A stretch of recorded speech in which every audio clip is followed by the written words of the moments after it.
여호와께 돌아가자.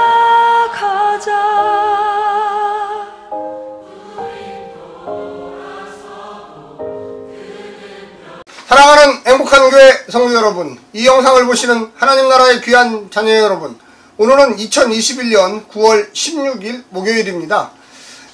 우리가 이 땅에서 살아가는 동안 신앙생활을 열심히 하게 되죠. 그래서 위대한 경험도 하게 되고요. 또한 성령의 체험도 하게 되고 병도 고치게 되고 또한 이루 말할 수 없는 큰 축복을 받을 때가 있습니다. 그런데 성도들은 이런 축복 가운데 살면서 시간이 지나면 다시금 시험에 빠지는 경우도 있습니다.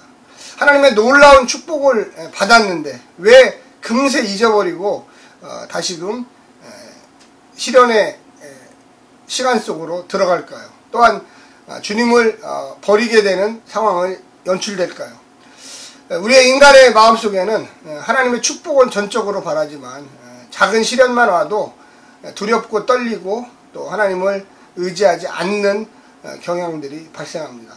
특별히 신앙생활을 처음 시작하게 될 때 정말로 불같은 신앙이 생기죠. 뜨거워요. 막 금방 정말로 천국에 갈 것 같은 그 놀라운 능력이 발생합니다.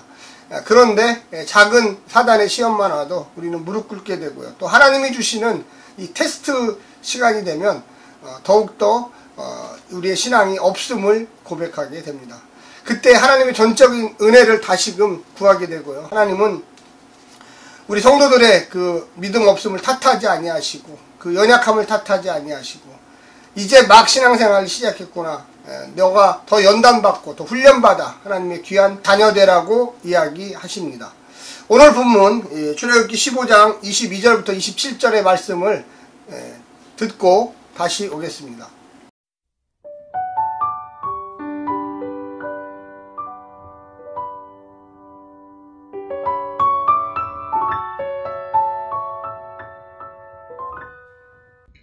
모세가 홍해에서 이스라엘을 인도하매 그들이 나와서 수르 광야로 들어가서 거기서 사흘 길을 걸었으나 물을 얻지 못하고 마라에 이르렀더니 그곳 물이 써서 마시지 못하겠으므로 그 이름을 마라라 하였더라.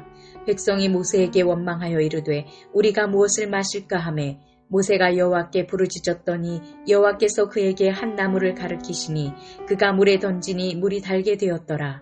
거기서 여호와께서 그들을 위하여 법도와 율례를 정하시고 그들을 시험하실세 이르시되 너희가 너희 하나님 나 여호와의 말을 들어 순종하고 내가 보기에 의를 행하며 내 계명에 귀를 기울이며 내 모든 규례를 지키면 내가 애굽 사람에게 내린 모든 질병 중 하나도 너희에게 내리지 아니하리니 나는 너희를 치료하는 여호와임이라. 그들이 엘림에 이르니 거기에 물샘 12과 종려나무 70그루가 있는지라. 거기서 그들이 그 물 곁에 장막을 치니라. 오늘 본문은 이 마라의 쓴물이다 라고 하는 내용입니다. 이제 홍해를 건너서 3일 동안 걸어서 광야로 들어갔습니다. 물론 하나님이 인도하셔서 갔죠. 그런데 이들이 이렇게 혹독한 광야 생활을 해본 적이 없어요. 물이 없다고 하는 것을 경험해 본 적이 없습니다. 이집트의 풍요로운 땅에서 살았기 때문에 노예였지만 그들은 물이 없어서 고생하는 경험을 해본 적이 없었던 것 같습니다.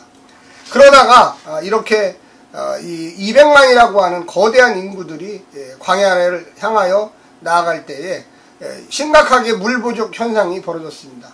어느 지역에 갔는데 사람들이 그 작은 오아시스로 몰려들었습니다. 그리고 물을 떠먹었는데 이 물이 쓴물이었습니다. 쓴물. 그래서 이 쓴물을 먹고 모세에게 원망을 시작합니다. 그러면서 24절에 백성이 모세에게 원망하여 이르되 우리가 무엇을 마실까 하며 이렇게 나옵니다. 왜 우리를 이 광야로 인도했습니까? 풍요로운 땅, 가나안 땅으로 가야 되는데 왜 광야로 인도했습니까? 모세가 인도한 게 아니죠. 하나님이 인도하신 거죠. 모세를 시켜서 이 광야로 데리고 가라. 그래서 왜 데리고 갔을까요? 좋은 길도 있는데 하나님께서 왜 이런 광야길로 인도하셨을까요? 오늘 25절 후반부에 보면 여호와께서 그들을 위하여 법도와 율례를 정하시고 그들을 시험하실세 이렇게 나옵니다. 시험하실세. 선민, 하나님의 백성, 하나님과 함께하는 놀라운 축복의 여정은 그냥 되는 것은 아닙니다. 훈련을 통해서 되고요. 정체성이 있어야 돼요. 내가 하나님의 백성이구나. 이 작은 어려움조차 견디지 못하는 이스라엘 백성들. 모세가 일로 이끌고 싶어서 이끌었나요? 아니죠. 하나님께서 이쪽으로 가라 하니까 왔던 거죠. 며칠 전만 해도 이 거대한 사건, 정말로 있을 수 없는 사건, 바닷물이 갈라지는 홍해 사건이 있었지 않습니까? 그런데 단 3일 만에 그들은 불평이 시작됐습니다.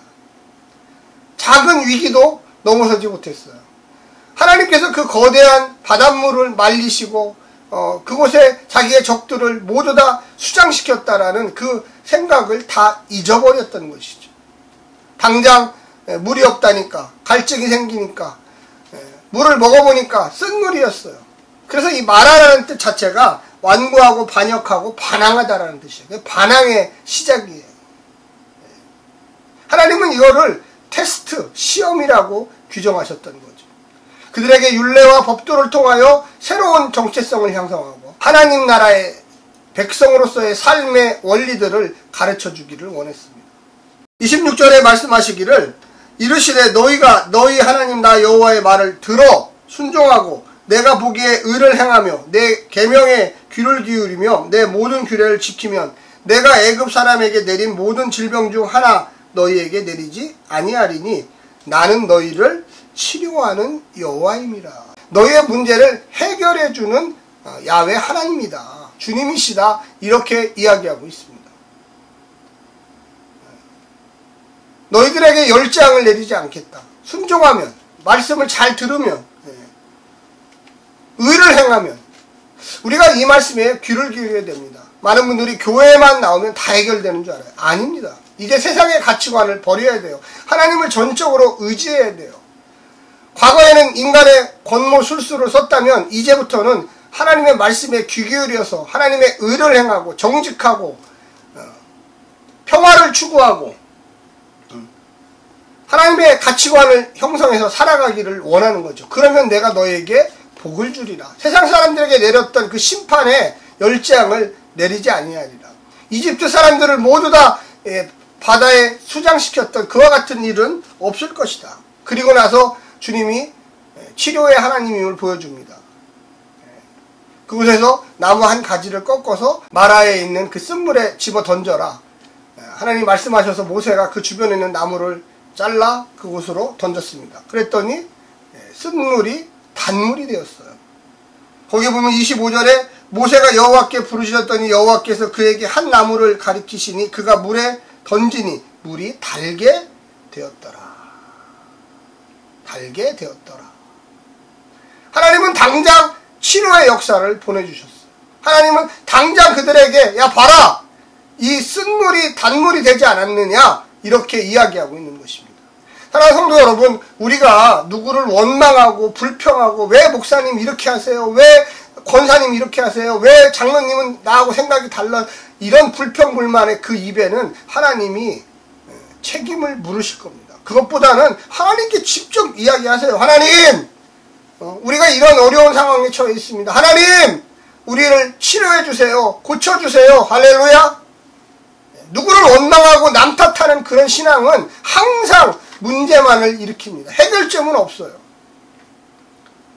어려운 고난 날마다 와요. 어느 집단이나 마찬가지. 뭐 우리 교회만 오고 옆 교회는 안 오고 어떤 학교는 오고 어떤 학교는 안 오지 않나요? 아닙니다. 다 와요. 코로나 다 오지 않습니까?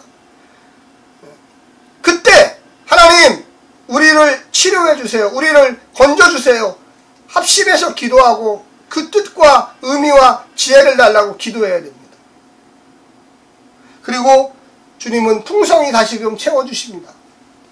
27절에 보니까 그들이 엘림에 이르니 거기에 물샘 12과 종려나무 70그루가 있는지라.